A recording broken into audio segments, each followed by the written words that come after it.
Hey everyone, Brian here from Vintage Classic Specialist. Happy Monday to everyone. Hope everyone had a good weekend. It is time for another episode of Day in the Life of Vintage Classic Specialist. So, let me come back to this and start off very briefly with this. So, this car is officially sitting on the ground now. So, it's been sitting up on jack stands for a while we pretty much redid all the suspension on it, painted, powder coated. We did a lot up underneath this car. New disc brake kit in the front, all brand new brakes in the back. Anyway, well, it's time to put this puppy back on the ground. And so there it is, sitting on its own feet again. So I talked to Brothers Machine Shop today, and I think they said they might have the long block for this motor done like midweek, maybe Wednesday, maybe Thursday, but he thought Wednesday. So again, for those of you that don't know, we are retaining the original 40 horse engine case for this car. So it's a numbers matching car. However, we're dropping 1600 based internals in it, but we're actually stepping up to a 74 millimeter counterweighted crank, and then the regular 1600 85.5 millimeter pistons, which makes it basically a 1700. It's like a 1699 or something, close enough. Anyway, so it's going to be a 1700 cc single port motor with a 40 horse case. And of course, we're adding cam bearings, mild cam, bumping the compression. And then we're going to put some dual carbs on it, probably cadrons if I can find single port cadron manifolds. Those can be a little tricky to find. If not, then we'll probably run single port ICTs, but I think my preference is cadrons. And there are some very cool kind of vintage speed looking cadron air filters that would look perfect on this car. Again, we're going with kind of like an old speed, trying to keep it period appropriate. But yeah, we'll see what we can find. I've got some resources I can reach out to on trying to find those manifolds. So fingers crossed, that would look sick. And it's going to run really good too. But anyway, not a huge thing, but it is kind of, I consider it a milestone when a car's been sitting up on jack stands for, months, essentially, for it to finally be on its own feet. It's got brakes now and everything. The brakes have been bled. And so, I don't know. I get easily excited. What can I say, guys? Cool to see this one on its feet. And I think I might have mentioned part of the reason I wanted to get this one back on its feet is that this space right here is where, in the not too distant future, this green 68 Ghia is going to go and live for a while. And it'll be sitting up on jack stands for a while we assemble the suspension and stuff like that. So this is a really good spot in our shop for a car that's going to sit for a while. Kind of like this spot, kind of all these three spots here are really good for cars that are going to be sitting for a little while because they're not really in the way of anything else in the shop. So anyway, the green Ghia is going to be going here pretty soon. So why don't we go ahead and talk about the green Ghia. So Rafa jumped right in today and started wiring it. The wiring harness came from Bob at Wiring Works. So check him out if you need a wiring harness. And yeah, he actually made a lot of progress. I think he had installed the fuse box maybe last week or something, which is of course like, a 1 minute job. But today, yeah, the wire started going in. You see some relays there and so on going in. And wires run up front for, of course, headlights and turn signals, and through the car to the back. Not sure what's going on back here. Yeah. So far, I don't think he's really done much back here. Just the wiring is kind of run back here from the main harness. So, but yeah, coming right along. So very exciting for this car to now be into the assembly phase here. So kind of a long path for this one because if you follow the channel, you know how bad the body was on this car. This thing was a rust bucket. And now look at it. Beautiful. And this color, guys, come on. Unbelievable. Anyway, so Santiago is still working on the carpet on it. He was not actually in today, but he did, never mind that white line, that's just chalk that he uses to mark upholstery material. But anyway, yeah, the carpet did go in on the rear fender arches inside, and getting prepared to put it back there. Headliner, of course, went in last week. Door panels are done, seats are done. So yeah, this car's gonna have full interior here pretty soon. Hopefully Santiago will be in tomorrow and he can, I don't know, him and Rafa are gonna have to fight over this car, I guess. Maybe see who's gonna work on it. Although Rafa can probably continue working on wiring up here while Santiago works on the inside on the upholstery. That could work, I guess. I don't think they'd be in each other's way too much. But anyway, so yeah, that's pretty much it for this one. Huge progress on the wiring, which literally just started today. So this car belongs to a customer. He had this car in here.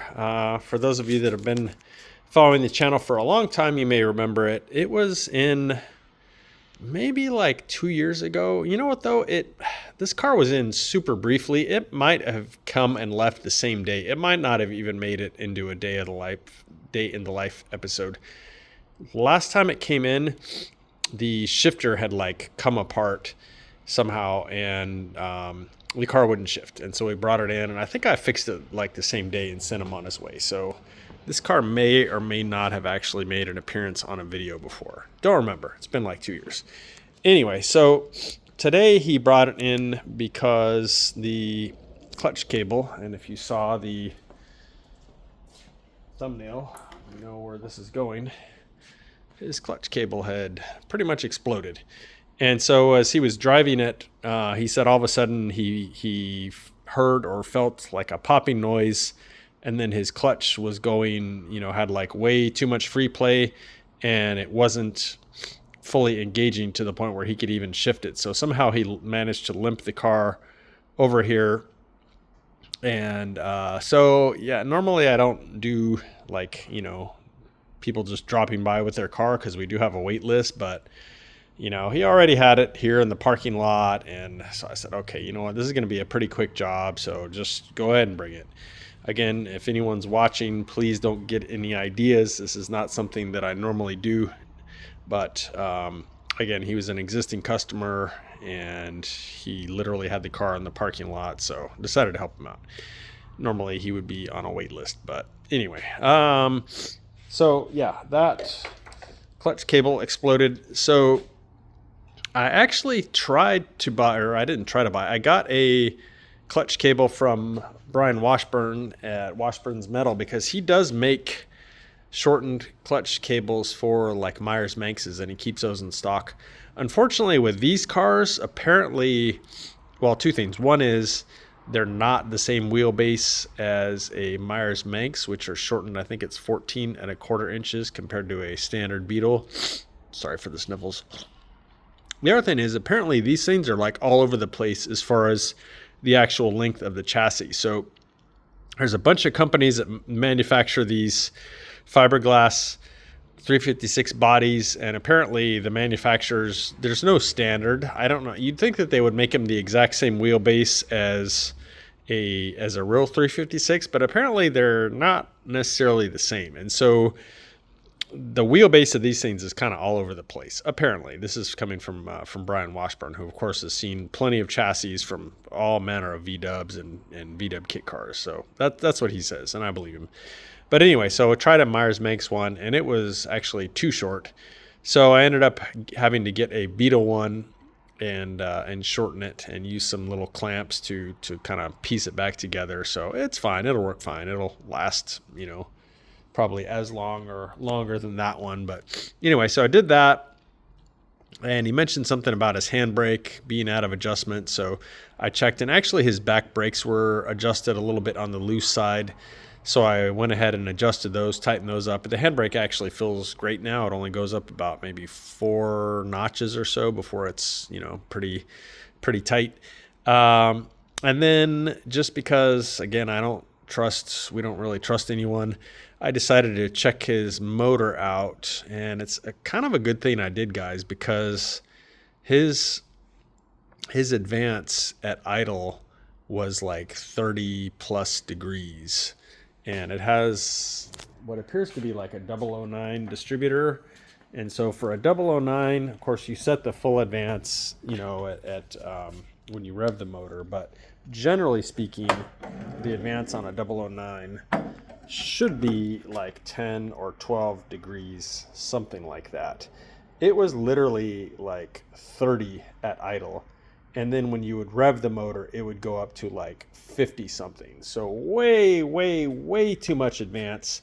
Good way to like not only burn the motor up potentially, but also lose a lot of power, because the piston is like not anywhere near top dead center and you're already igniting the mixture. So the that much timing, you're actually fighting the ignition is actually fighting the piston instead of, you know, kind of aiding it along, so to speak. So yeah, I went ahead and dialed his ignition in correctly, and then decided to also check the sync on his carburetors. It's got dual ICTs, or whatever Impy calls theirs, and they were also way off. So the airflow meter on the left one was showing like 10, might have been north of 10, and the one on the right was like, I don't know, 7.5 or something like that. So very imbalanced side to side, and the idle was too high also. So I brought the left one down to about 7, and then I brought the right one down, set them both at 7. So better idle speed. It's still a little bit on the high side, but honestly, with the ICTs, they idle so rough that I actually like to set them a bit higher than I would with most other types of carburetors. So it's idling like maybe 1050 or so, give or take. It doesn't sound bad though. And then yeah, synchronize those, and then of course I had to adjust the linkage and stuff like that. So I'll take it for a spin in the morning. I'm expecting it to run really well now. I checked also the ignition, and it does have a, I don't know, like a CompuFire or something module in it, so no points to be adjusted, just pretty much setting the ignition timing, which I did. So it should be running much better than it was with that crazy amount of advance that it had, and the carburetors being completely out of sync. So that's pretty much, I think, what I'm doing to this one. So it will probably be gone tomorrow, guys, by the time I do the episode.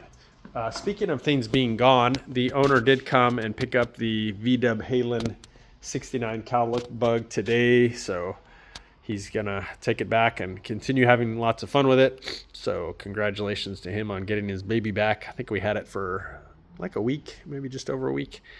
Anyway, guys, I believe that is it for today. So thank you all, as always, for watching, and we will see you again tomorrow. Bye.